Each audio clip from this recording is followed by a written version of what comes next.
नमस्ते, मैं हूं मीनाक्षी ठाकुर और ये है डेमोक्रेटिक वायर का खास चुनावी प्रोग्राम नेताजी के प्रवचन, जहां नेताजी से होती है सवालों की बौछार। उत्तराखंड में 6 महीने बाद विधानसभा चुनाव होने हैं और आज इसी क्रम में नेताजी के प्रवचन के एपिसोड में हमारे साथ मौजूद हैं उत्तराखंड कांग्रेस के कोषाध्यक्ष आर्येंद्र शर्मा जी। बहुत बहुत स्वागत है सर आपका हमारे इस कार्यक्रम में। एक बात बताइए सर, प्रदेश उपाध्यक्ष रहने के साथ साथ आप अहम पदों पर भी अपनी जिम्मेदारी निभा रहे हैं और साथ ही अब आप पर पार्टी के खजाने की चाबी भी आ गई है, खुशी है?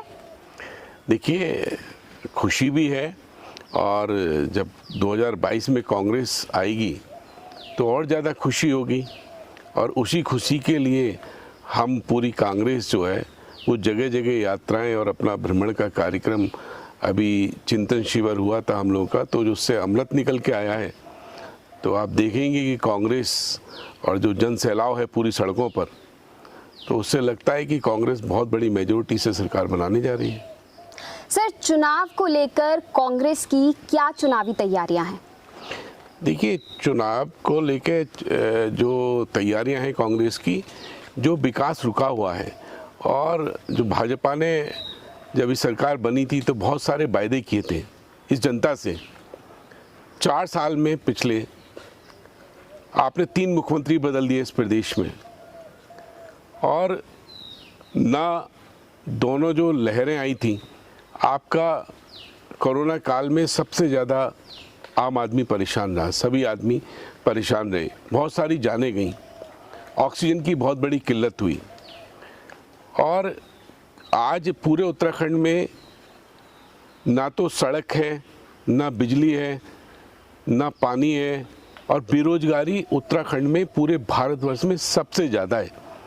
100 रुपये से ऊपर डीजल पेट्रोल के दाम हो गए। आप 200-250 रुपये से आपका घर का जो है वो ये तेल की कीमत बहुत ज़्यादा बढ़ गई है। आज जो घर में सबसे इम्पोर्टेंट हमारी गृहिणियाँ और जो हमारे सब लोग हैं दीपक जलाते हैं, उसमें डालने के लिए भी तेल की इतनी बड़ी कीमत हो गई है कि आम आदमी महंगाई से बहुत ज़्यादा परेशान है। और अब एक बदलाव कि लोगों ने मन बना लिया है और इसी क्रम में हमने अपने मैनिफेस्टो में भी जो यहाँ की मुख्य बातें हैं उन सबको जनता के बीच में लेके जाएंगे। हमारी परिवर्तन यात्रा का जो हमने कई चरणबद्ध तरीकों से अपनी यात्राओं का एक पूरा रोड मैप बनाया है, तो कांग्रेस प्रत्येक गांव तक और प्रत्येक विधानसभा का सब जगह हम लेके जाएंगे कि हम आगे आने वाले समय में जो विकास रुक गया है उसको हम कैसे पूरा करेंगे, आम आदमी की ज़रूरतों को कैसे पूरा करेंगे और यहाँ का विकास का एक हम कैसे पूरा रोड मैप इस जनता को देंगे आने वाले समय। सर, अभी आपने जिक्र किया कि प्रदेश में 3 मुख्यमंत्री जो है 5 साल के भीतर बदल गए, 4.5 साल जी। तो मैं आपसे ये पूछना चाहूंगी कि सिर्फ एक मुख्यमंत्री को छोड़कर उत्तराखंड में दोनों ही पार्टियों का राज रहा, लेकिन दोनों ही पार्टियों के कार्यकाल के दौरान मुख्यमंत्री का जो परिवर्तन है वो जनता को देखने के लिए मिला। तो इस तरीके से उत्तराखंड में विकास कैसे हो पाएगा?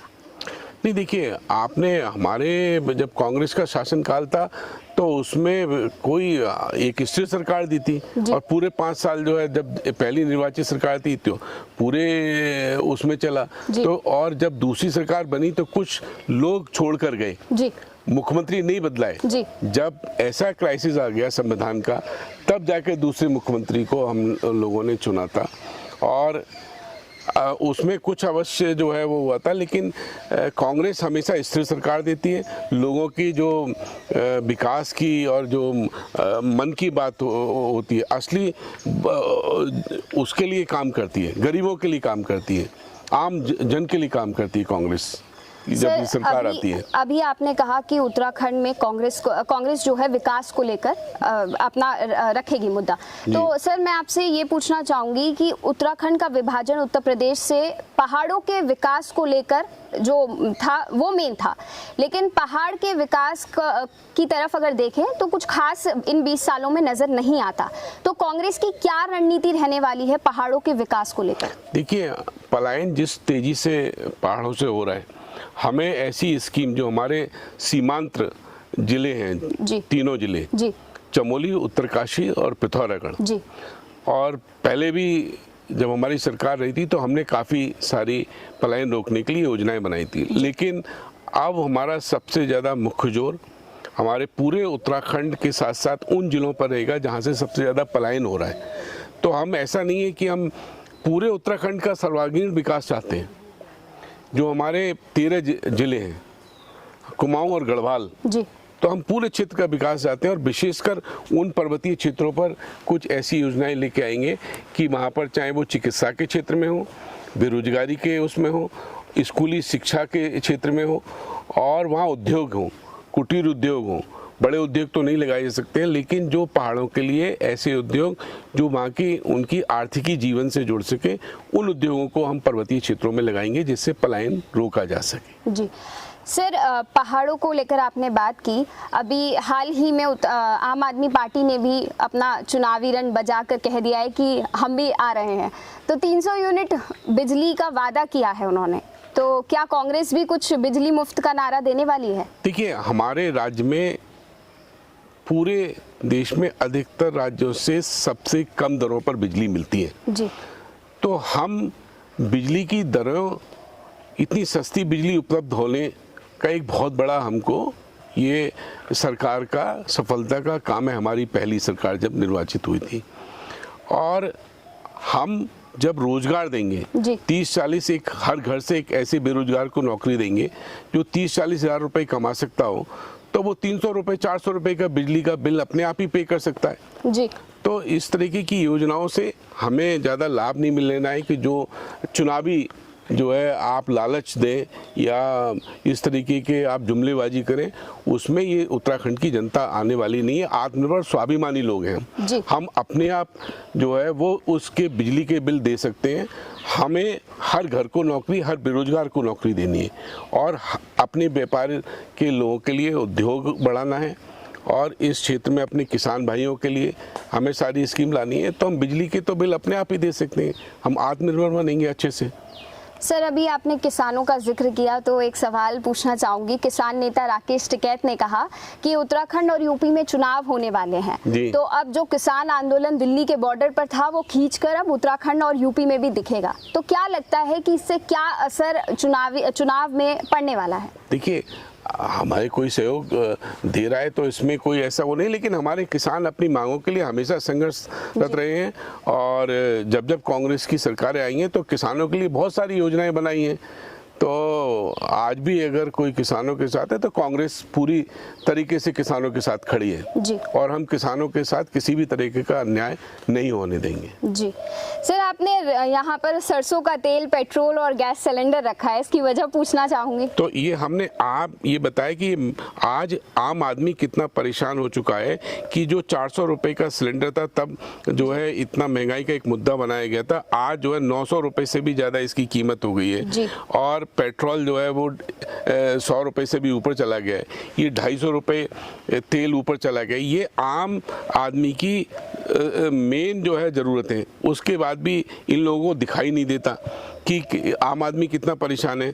तो हमने इन्हीं के माध्यम से पूरी उसको सरकार को कि आप देखिए आम आदमी आपकी नीतियों से कितना परेशान है, आपकी कथनी और करनी में बहुत ज़्यादा फ़र्क है।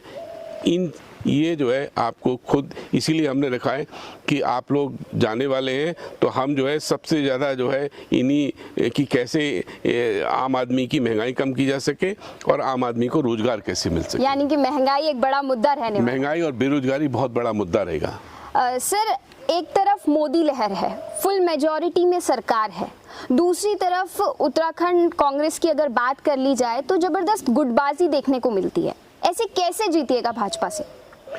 देखिए, ऐसी कोई गुटबाजी नहीं है, सब लोग मिलकर कांग्रेस के लिए काम कर रहे हैं जी। और आजकल जो है वो एक सोशल मीडिया का ज़माना है। विपक्षी जो पार्टी है वो आईटी सेल इस तरीके की जो है अपनी प्रदर्शन करने की कोशिश करता है, लेकिन हम सब कांग्रेस जन एकजुट हैं और एकजुटता से आपने देखा होगा अभी कुमाऊं में बहुत बड़ी एक जुलूस के रूप में जो है जनता ने ये जवाब दिया है कि जनता पूरे जो है उत्तराखंड में एक बदलाव चाह रही है जी। और परिवर्तन की एक लहर चल रही है जी। और जितने भी सर्वे आ रहे हैं उसमें जो है कांग्रेस बहुत बड़े मार्जिन से यहाँ पर एक सरकार बनाने जा रही है। सर, आपने भी कहा कि गुटबाजी जो है वो भाजपा आईटी सेल का एक रोल आपने बता दिया है, कहीं ना कहीं उन पर ये मर दिया। तो मैं आपसे ये पूछना चाहूँगी कि सोशल मीडिया साइट्स पर भी आपके अपने ही कार्यकर्ताओं के द्वारा कुछ पोस्ट ऐसे होते हैं जिन्हें देखकर लगता है कि गुटबाजी साफ साफ सोशल मीडिया पर दिख रही है। देखिए, वो कांग्रेस के लिए ऐसा नहीं है, कुछ हो सकता है कि एक दो इस तरीके के, लेकिन कोई भी बड़े स्तर पर आपको कोई गुटबाजी नहीं है। वो भी जो काम कर रहे होंगे कांग्रेस के लिए और मजबूत कुछ हो सकता है कि कैसे बेहतर किया जा सके, उसके लिए वो बताने का काम करते हैं। तो हम सब लोग जब एक प्लेटफॉर्म पर आते हैं तो हम सब जो है कांग्रेस की बात करते हैं। चलिए, अब आपके क्षेत्र से बात करते हैं। आपकी सहसपुर विधानसभा सीट से आप एक प्रमुख दावेदार हैं। 2022 में चुनाव होने वाले हैं, क्या कुछ तैयारियां हैं आपकी? देखिए, हमारे क्षेत्र में जो है विकास नाम की कोई चीज़ नहीं है जी। बांस शीशमबाड़ा कूड़ा जो है वो प्लांट जो है वो वहाँ पर सैलाकुई की बहुत बड़ी समस्या है जी। वहाँ पर एक और अन्य योजना का एक ऐसा डेलीगेशन आ रहा है कि वहाँ पर जो है जो एनिमल्स होते हैं उनके लिए भी कोई ऐसी व्यवस्था कि उनको प्लांट वहाँ पर, तो वो जनता बर्दाश्त करने वाली नहीं है जी। आपने उस सहसपुर के जो सबसे नज़दीक है वहाँ पर दिया क्या है? आपने वहाँ पर न सड़कें अच्छी हैं, न बिजली अच्छी, आपने कोई स्वास्थ्य की सेवाएं बिल्कुल ख़त्म है। कई ऐसे स्कूल्स हैं वहाँ पर, सब स्कूलों की हालत ख़राब है। स्वास्थ्य केंद्र पर डॉक्टर्स नहीं है ढलानी जैसे क्षेत्र में। मिसराज पट्टी की अभी सड़क का कोई निर्माण नहीं हुआ है, दुधई की सड़क का निर्माण नहीं हुआ है, भाऊवाला में मालडूंगला परियोजना थी उसका कोई आपने अभी नहीं हुआ, शिलान्यास आपने कर दिया लेकिन उसका कुछ नहीं पता है। तो आपने, और यहाँ के बच्चों के स्थानीय लोगों के लिए कोई रोजगार उपलब्ध नहीं है। आपने नॉलेज सबसे ज़्यादा यूनिवर्सिटी हमारे क्षेत्र में, लेकिन स्थानीय लोगों के लिए वहाँ पर कोई ऐसी सुविधाएं नहीं है कि बच्चे वो फ्री में पढ़ सके और उनके लिए उस नॉलेज जो यूनिवर्सिटी है या नॉलेज जो हमारी हब है उसके लिए वहाँ का कोई स्थानीय जो है लाभ नहीं मिल रहा है। तो और जो स्थानीय हमारे फार्मासिटी हैं उसमें हमारे बच्चे भी जो है 70% का जियो अवश्य है, लेकिन वो स्थानीय लोगों को रोजगार नहीं मिल रहा है।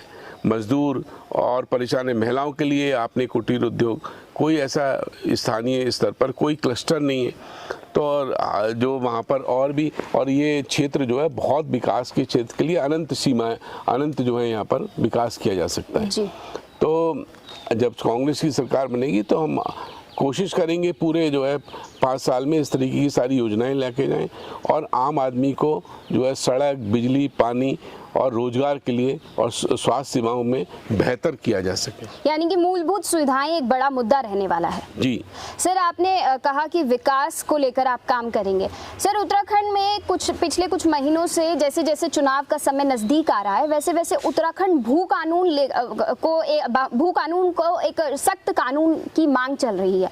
तो विकास और दूसरी तरफ फिर उत्तराखंड भू कानून, तो कैसे मैनेज होगा सर ये? देखिए, भू कानून के लिए हमने कहा है हम एक ऐसा कानून बनाएंगे जिसमें उत्तराखंड के सभी लोगों का हित हो सके जी। और उत्तराखंड के लोगों की राय बन सके, क्योंकि उसमें कई ऐसे क्षेत्र हैं कि अलग अलग राय हो सकती है, लेकिन हम अपने उत्तराखंड वासियों के लिए क्या बेहतर कानून हो सकता है इसके लिए हम सबकी राय लेके ही एक ऐसा कानून लेके आएंगे जिसमें उत्तराखंडियत या उत्तराखंड के लोगों का भला हो सके। सर, आपके क्षेत्र में सबसे ज़्यादा एक बहुत ही बड़ा इंडस्ट्रियल एरिया है, आपका जो क्षेत्र विधानसभा पड़ता है। तो ऐसे में मैं बस यही पूछना चाह रही हूँ कि अगर उत्तराखंड भू कानून सख्त तरीके से लागू होता है तो आपको नहीं लगता कि विकास के बीच में कहीं ना कहीं कोई रोड़ा आएगा? नहीं, विकास के लिए वो अलग तरीके से हम जो भू कानून का भी कोई प्रारूप नहीं आएगा तो सब चीज़ों का ध्यान रखा जाएगा कि हमारे विकास पे उसका कोई इफेक्ट ना हो और यहाँ के लोगों के लिए उनकी जो कोई ऐसी ज़मीनें ना छिन जाए उनके हाथ से जी। और हमारे इस बेल्ट में बुक्सा जाति बहुत बड़ी संख्या में है जी। उनकी ज़मीनों पे कोई ना कब्जा सके जी। और कई जनजातियाँ और रहती हैं और जो गरीब हैं उनकी ज़मीनों पर कोई यहाँ अतिक्रमण ना हो जी। तो हम आम आदमी की सुविधा के लिए, अपने उत्तराखंड के लोगों के लिए ऐसे कानून लेके आएंगे। हम कोई ऐसा, और विकास जिससे ना रुके वो कानून लेके आएंगे। सर, कांग्रेस से सीएम फेस कौन होगा? देखिए, सामूहिक नेतृत्व में पहले विधायक चुने जाएंगे। विधायक दल के नेता के बाद जो भी हाईकमान का एक आदेश होगा, यहाँ से आम सब विधायकों की राय ली जाएगी और जिसको हाईकमान तय करेगा वो सभी कांग्रेस जन को वो नेता होगा हमारा। वैसे सीएम के लिए आपकी पसंद कौन होगा, हरीश रावत या प्रीतम सिंह? कांग्रेस जी, कांग्रेस का विधायक दल का जो भी नेता चुन के जाएगा और जिसको हाईकमान अपनी मोहर लाएगी वो हमारा कांग्रेस। और आपकी अपनी पर्सनल पसंद क्या होगी? मेरी पर्सनल पसंद जो है कांग्रेस की पसंद है। अच्छा, यानी कि आप पार्टी के साथ चलेंगे? जी। अपनी पर्सनल पसंद नहीं है? नहीं, पर्सनल पसंद में जो कांग्रेस की राय है वो मेरी राय होगी। जी। जो कांग्रेस का एक मैं सिपाही हूँ, तो कांग्रेस के सिपाही के नाते जो हाईकमान हमको कहेगा जी। और जो कांग्रेस के संविधान के अनुसार होगा उसी राय हमारी ही राय होगी। सर, एक आखिरी सवाल आपसे पूछना चाहूंगी। साल 2017 में टिकट ना मिलने पर आपने पार्टी से बगावत कर ली थी, क्या इतिहास दोबारा दोहराया जाएगा? देखिए, वो बगावत का रूप नहीं है, उसमें जो है कई ऐसे मोड़ आए और वो अचानक हुआ। उसमें कांग्रेस के जो वहाँ की जनता थी जी, उसने कहा कि हम जो है वो कांग्रेस से वो नहीं है, हम कांग्रेस के ही लोग हैं जी, और हम आप नहीं लड़ रहे चुनाव, हम आपको चुनाव लड़ा रहे हैं। जी। और कोई होगी तो वो सब कांग्रेस की विचारधारा के लोग थे। पार्टी से बगावत होने के बाद नामांकन के दिन आपने एक बयान दिया था कि जनता जनार्दन और इन्हीं की वजह से जो जी। है मैं चुनाव लड़ने जा रहा हूँ। जी। तो ऐसा अगर फ्यूचर में 1-8% देखने को अगर मिलता है तो फिर क्या रहेगा आपका? नहीं, देखिए, मेरी कांग्रेस की नीतियों के जो है, मैं कांग्रेस का सिपाही हूँ जी। और कांग्रेस की जो भी उसमें होगी तो मैं कांग्रेस की किसी उसके खिलाफ नहीं जाऊंगा। कांग्रेस जिसको भी टिकट दोगी मैं पूरे उससे उसको चुनाव लड़ाऊंगा और कांग्रेस का जो भी निर्णय होगा वो मेरे लिए स्वीकार्य होगा। तो ये थे हमारे साथ कांग्रेस उत्तराखंड कांग्रेस के प्रदेश उपाध्यक्ष और साथ ही कोषाध्यक्ष। अगली बार फिर मिलेंगे नेताजी के प्रवचन के एपिसोड में किसी दूसरे नेताजी के प्रवचन के साथ।